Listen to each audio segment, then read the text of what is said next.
반갑습니다. 10월 15일 큐티 가이드를 진행하도록 하겠습니다. 오늘 말씀 누가복음 8장 1절에서 15절 말씀이고요.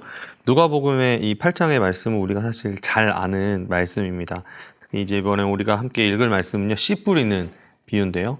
이 말씀 한번 쭉 읽어주시고 우리가 잘 아시지만 읽어보면서 우리가 더 한번 깊게 봐야 할 것, 또 내가 놓치고 있었던 이 비유 안의 내용이 무엇이었는지를 한번 생각해 보면 좋을 것 같습니다. 내용 관찰 첫 번째입니다. 예수께서 무리들에게 말씀을 어떤 방법으로 전하셨습니까? 4절인데요.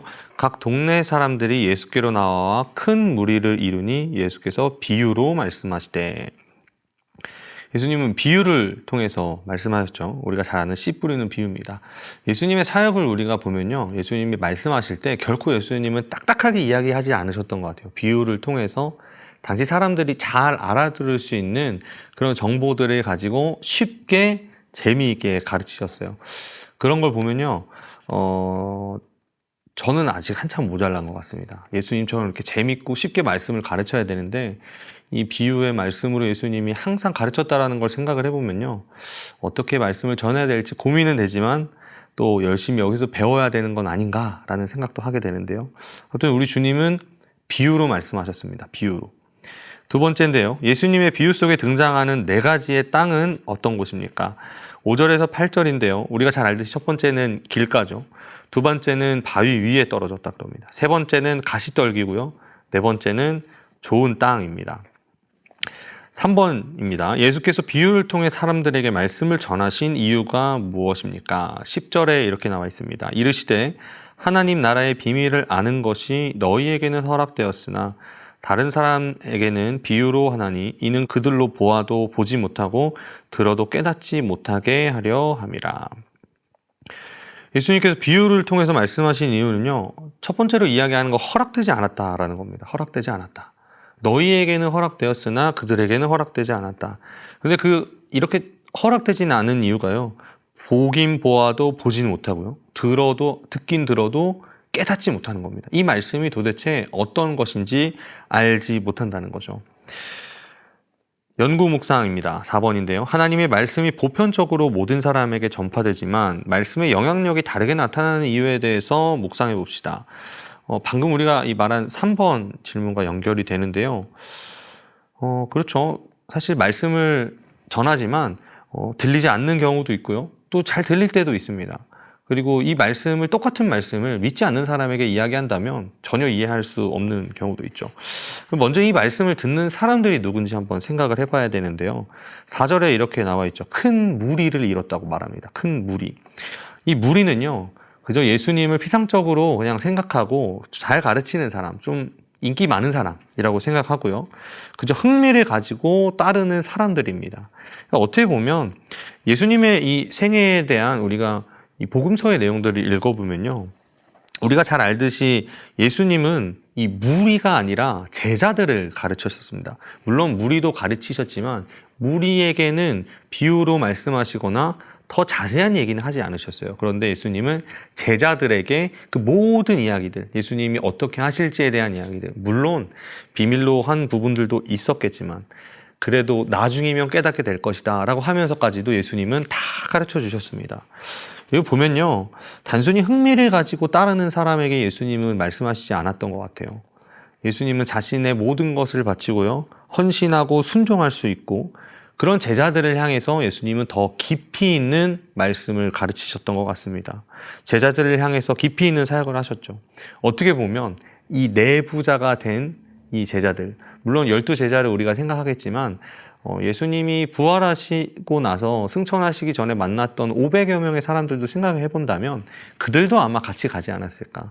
코어 중에 코어 그룹은 제자였겠지만 그 예수님이 함께 다니던 그 사람들에게는 이 비유를 풀어주지 않으셨을까라는 생각은 한번 해봅니다. 여기서 우리가 주의해야 될 점이 하나 있는데요. 예수님은 차별하지 않으셨다는 겁니다. 언뜻 들으면 예수님이 무리들에게는 그냥 이렇게 비유만 얘기하고 제자들에게는 이 비유를 풀어준다? 우리가 어떻게 보면 차별한다라고 얘기할 수 있는데요.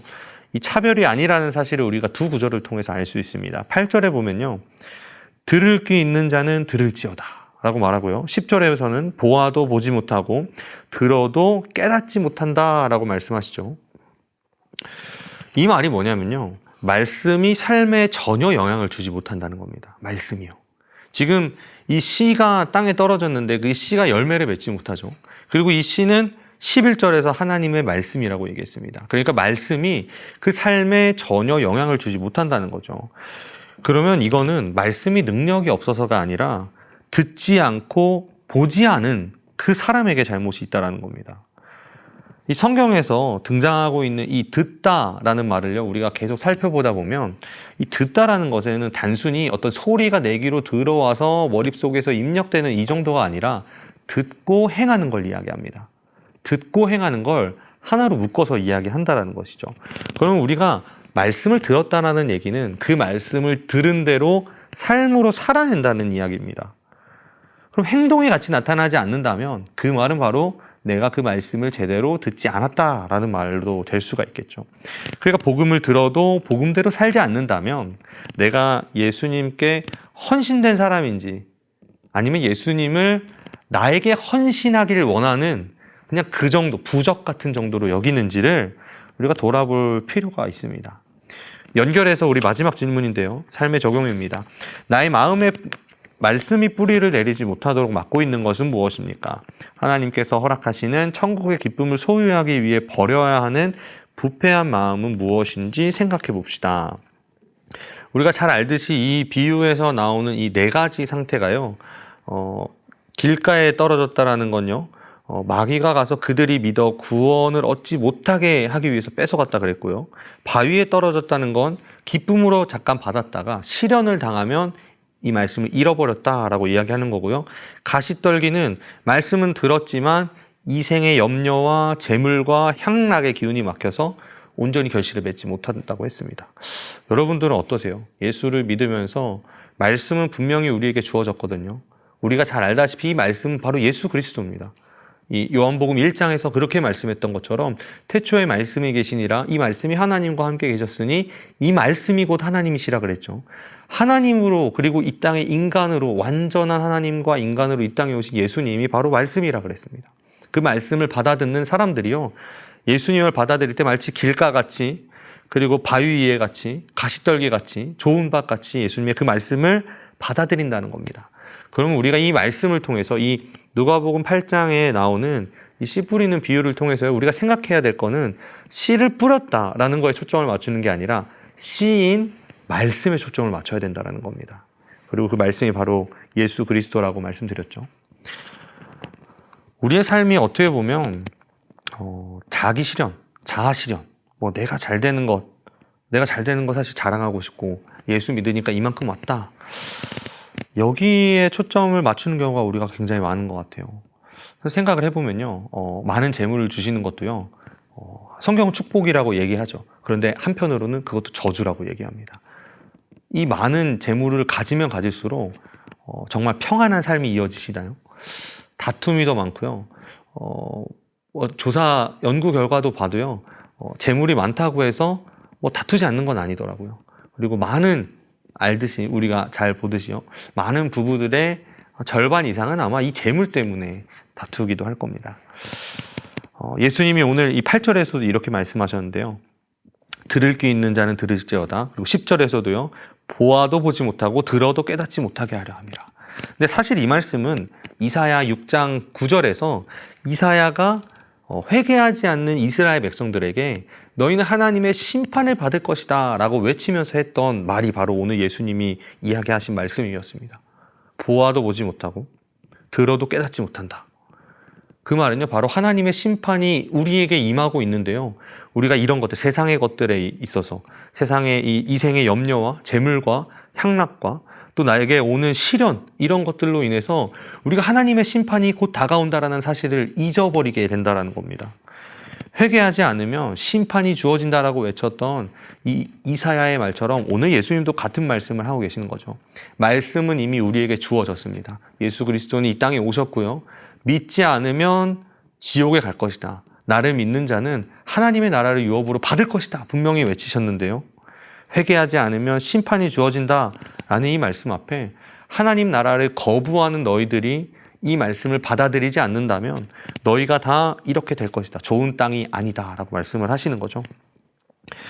우리 삶에서 한번 좀 돌아보기를 원합니다. 우리 마음에 이 말씀이 뿌리 내리지 못하게 하는 것. 예수가 내 안에, 내가 분명히 예수를 사랑한다고 얘기하고 예수가 나의 전부라고 얘기하는데요. 여전히 내 삶에 순종하지 못하는 부분이 있다면 한번 어느 부분인지 돌아보시면서 우리에게 천국을 주신다 그러셨잖아요.